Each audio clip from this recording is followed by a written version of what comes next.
大家好，我是阿佳，然后我是07年的白羊座加 ENFP， 是河南新乡人。刚刚结束了高考，然后现在是一名在等待录取结果的准大学生。同时，我也算是一个自媒体的内容创作者吧。在过去的近4年中，先后在某书、某音还有某站注册了账号，并且持续的发布了一些视频和相关的帖子。因为我的名字里面有一个家字，然后我觉得它算是我们当中最可爱的一个字了。然后当时起名字的时候比较草率，就起名叫阿佳，然后后面那个啊，就是我觉得就还挺好玩的，然后就这么写了。我是从中考前就开始做自媒体创作了，然后当时就是某书这个平台刚刚进入到我的世界中，觉得就是很多人会去分享自己的生活啊在上面，然后感觉它的社区氛围什么也特别的好。加上我当时是处于一个中考冲刺复习阶段，觉得这个阶段就是还挺值得被记录的，然后我就去拍了一些小视频，小视频，然后把它做成了一些日常碎片，然后发在我的账号里面，然后后来也去注册了某音还有某站，并且去分享我的生活，就是全程在当做一个朋友圈来发，没想到会被这么多人关注。就像刚才所说的，就是在最开始我发东西都很随意，就没有一些什么固定的账号定位啊、受众群体或者是视频内容应该是怎么样的，这些就完全没有，就是想到什么然后我就拍什么，然后拍什么然后我就发什么。然后在这个过程中，我感觉我的这个账号定位就是逐渐的清晰起来。我觉得自己应该算是一个日常生活的 vlog 博主，就是也没有想过去做一个学习博主，因为我很清楚的知道自己的成绩并不好，也没有一些好的学习方法、学习习惯或者是一些学习工具去给大家分享。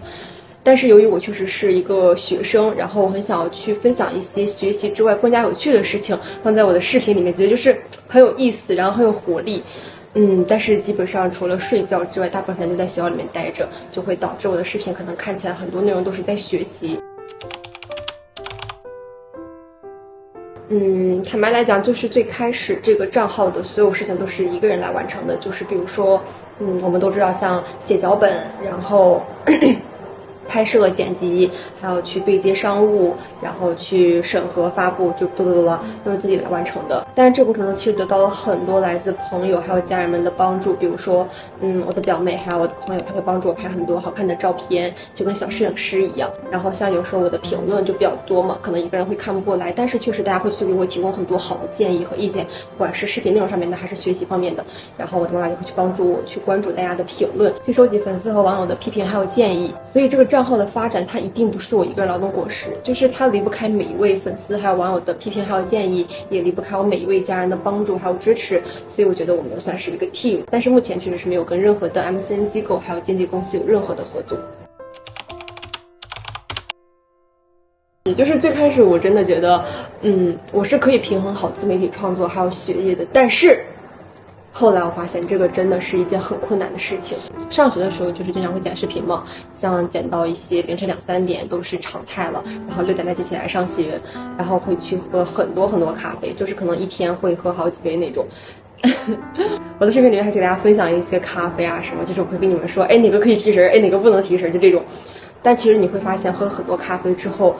其实会消磨你的一些精神，然后就没办法以一个很好状态去上课。然后课下呢，像比如说周末还有寒暑假这种大块的假期时间，很多时间其实都会被自媒体创作给占据。比如说我可能会先去剪一会儿视频，然后再去学一会儿习，然后来了个信息，然后再剪一会儿视频。我的时间其实是很分散的，就是我会经常的分心，然后不能够以一种长时间的高度注意力去专攻某一类本就不擅长的习题。所以总的来讲，我觉得就是我在课上其实不能够跟上老师的节奏，然后课下也不能够保持一种高效率的学习，再加上去本身我的一些学习方法，然后学习习惯也并不科学。比如说我在视频里面也拍过，就是会去花很多时间去抄错题，去记忆知识点，但是并不花时间就是去加深对知识点的理解和题目本身的一些理解啊之类的。所以长期以来我的学习并没有一个很大的进步。然后现在看来，就是我们总结来讲，这就是那种所谓的假装努力。对，就是很多投入它都是无效的。高考成绩最终只有462分。不过我觉得这个就是算是我的一个正常发挥水平吧，因为前几次的摸底考试基本上都是这个分数上面波动。确实，就是当我发现我的学习有被自媒体创作给影响之后，我有去思考我要不要放弃自媒体创作，然后把所有的时间还有精力放到学习上面。但是后来我选择坚持下去的一个最重要的原因，我觉得就是在这个过程中，我收获了，一种怎么说，和粉丝之间一种双向奔赴的情谊。其实做自媒体对于我而言，它早就已经不算是单纯的记录与分享了，它特别像是一座桥，就是让我和屏幕前千千万万我不认识的网友还有粉丝连接起来。我会在视频中去记录下我生活的点滴，比如说学习的压力、青春的迷茫、小小的喜悦还有烦恼。然后屏幕前的粉丝呢，也会有一条条温暖的私信还有评论回应着我，就是我经常会看大家给我的留言，看到你们去给我分享你们的喜悦，然后一些困惑还有鼓励，就是我们之间这种互动，其实能让我感觉到，就是我从来不是在孤军奋战，感觉我的身后就站了很多支持我的朋友们，我们就像是在各自的人生轨道上面努力奔跑，彼此看见，然后也会给予互相温暖、惺惺相惜的伙伴，就是这份被看见、被需要，甚至是被理解的感受。这份知道自己的平凡碎片能给别人带来一丝慰藉和勇气的感觉，就是它是我在单纯的课本学习中很难得到的一种体验。所以我觉得就是做自媒体创作，它能够让我这个小透明找到自己的价值和意义，然后粉丝们的每一次的鼓励还有帮助，就特别像是一束光，就是成为了我面对困难时最重要的精神支柱吧。有一点肉麻，但是我觉得我们确实就是像在一起写一段美好的青春记忆，然后我们之间这种情谊，我觉得才是我坚持下去最重要的动力。然后坚持做自媒体创作的另外一个原因，就是我觉得它特别像是另外一所实践大学。其实我能够很明确的感觉到，它让我在知行合一的路上面越走越远了。我特别认同学生的天职是学习这句话，我也很明白高考还有知识的重要性，但是我觉得就是学习的内涵它不应该仅限于课堂还有试卷。大家都听过读万卷书行万里路，其实我个人觉得就是自媒体创作就特别像是我在行万里路，然后能够在社会实践中去提升自己的各方面的一种素养，然后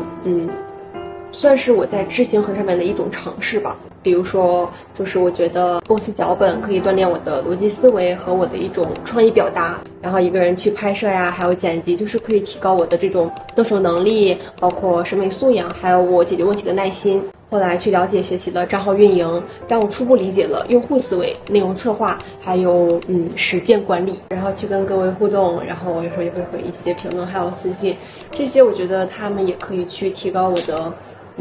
共情能力，还有我的一些沟通技巧，然后希望可以做出一些更加有意思的内容，也会去主动学习一些拍摄技巧，然后去钻研一些剪辑软件，了解一下平台的规则，这些都让我了解到了课本之外更加多元、更加有意思的视角，还有一些知识领域。算是将书本中部分的知识转化成了实践的过程。我觉得这是一个将知转化为行，然后又在行中去慢慢的反思，去深化知的过程。虽然这个过程磕磕绊绊，也犯过一些错误，造成了一些不好的影响，但是我觉得它却无比的真实的去锻炼了我的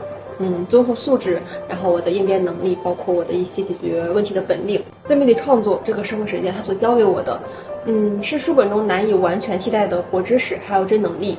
然后我也相信这些活知识和真能力会继续陪伴我走在未来的学习还有生活当中。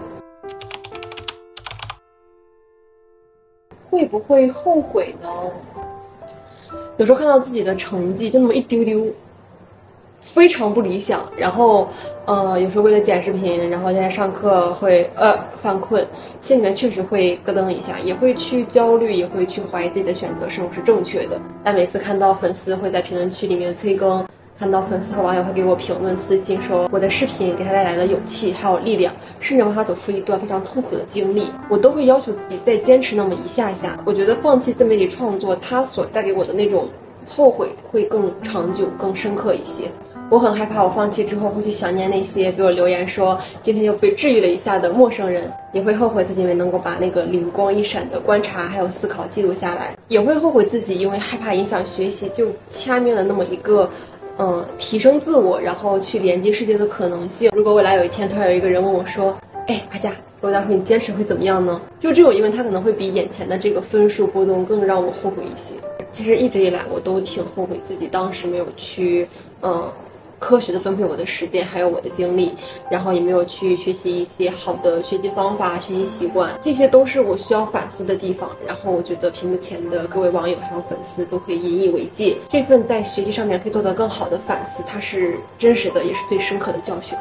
但是后悔这个词，它也不足以的去定义这段交织着知识还有创作的青春岁月。这段时间经历了这么多，就是有一段话让我非常的感触，使唐僧成为唐僧的不是经书，而是取经的那一条路。高考的分数就像是那本经书，它是非常重要的目标与凭证，但是真正塑造我的，让我成为今天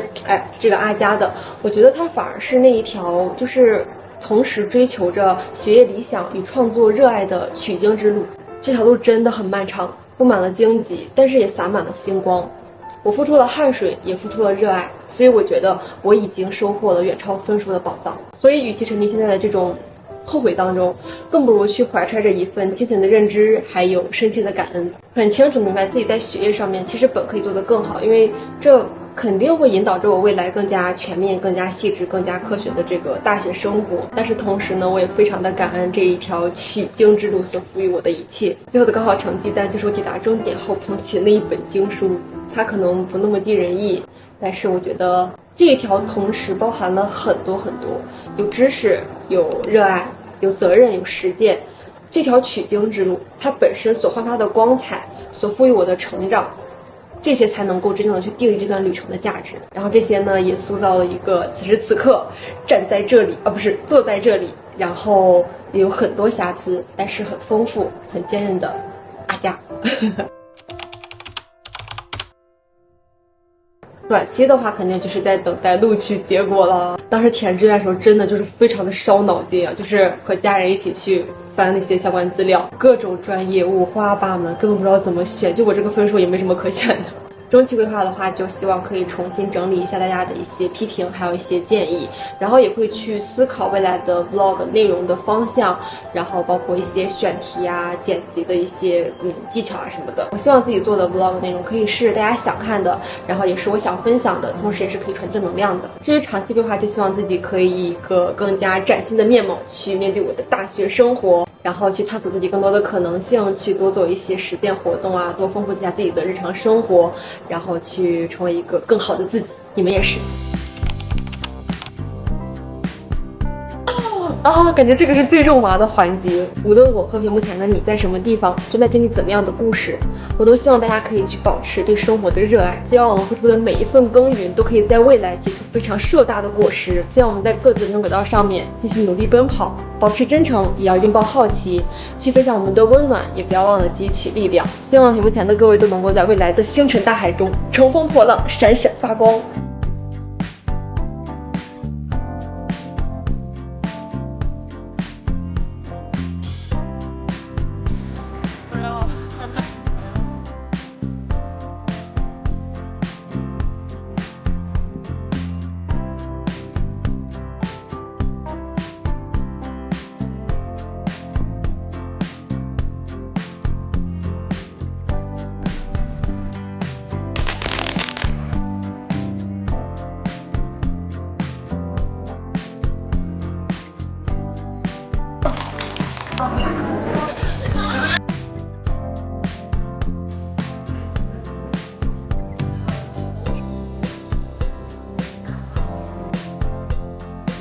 2、1。